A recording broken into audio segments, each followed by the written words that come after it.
Hi, my name is Catherine Went with Syscon, and thanks for taking a moment of your time. Today I wanted to talk with you about archiving email.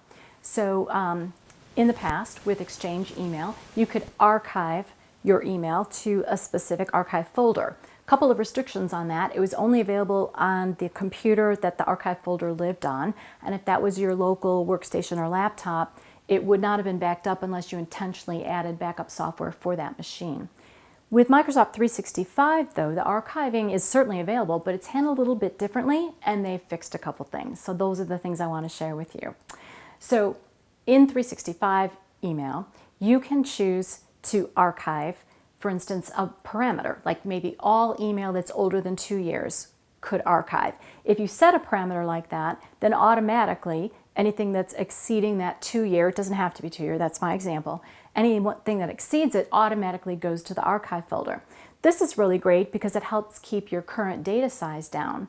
For those of you out there with large mailboxes, and yes, I am one of them, this is very good because those older emails are in the archive folder.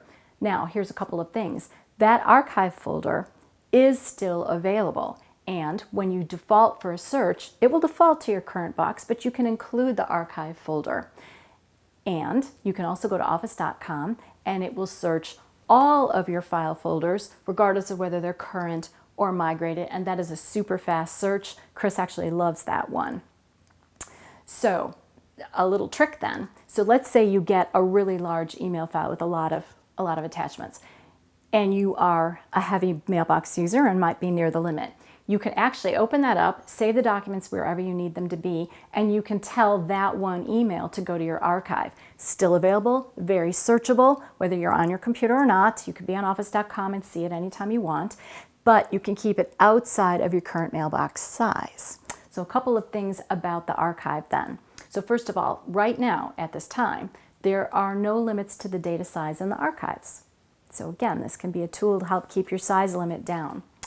When you search, it will default to your current mailbox, as I mentioned, but you can tell it to include the archive folder or go to office.com.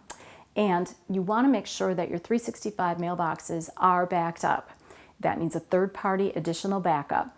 Just do it. You'll be glad you did. And by the way, if you have backups for that, any OneDrive activity in SharePoint are automatically backed up as well.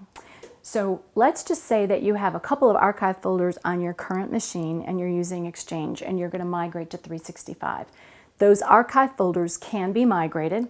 We recommend you migrate them to 365 into your current mailbox so that they're part of an initial backup, and then you can identify them as archive and they'll go out to the archive section. If you go straight from your local archive to the 365 archive, it bypasses that backup process. So a couple tips and tricks on that. Any questions on any of this? We're doing a lot of it. We'll be happy to help you out with it. We do recommend you make this change, and it still is the Outlook you know and love, so we're pretty sure you're going to be happy with it. Thanks for your time, and I hope you have a great rest of your week.